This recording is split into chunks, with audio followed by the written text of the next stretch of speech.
concernant les frais de notaire, le nerf de la guerre.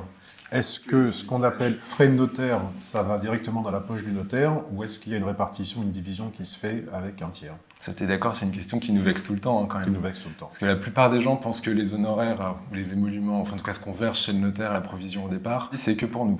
En gros, si c'était que pour nous, on est d'accord, on aurait travaillé 2 ans. On aurait déjà fini. On aurait déjà fini de travailler. Tout ça, c'est tarifé par la loi, évidemment. On ne fait pas ce qu'on veut, c'est pas à la tête du client. Et en général, il faut compter 7 à 8% de frais pour une acquisition. Il y a 6% de taxes d'enregistrement pour la commune, pour le département. Et il y a une petite différence qui représente à peu près 0,8 qui est pour les notaires.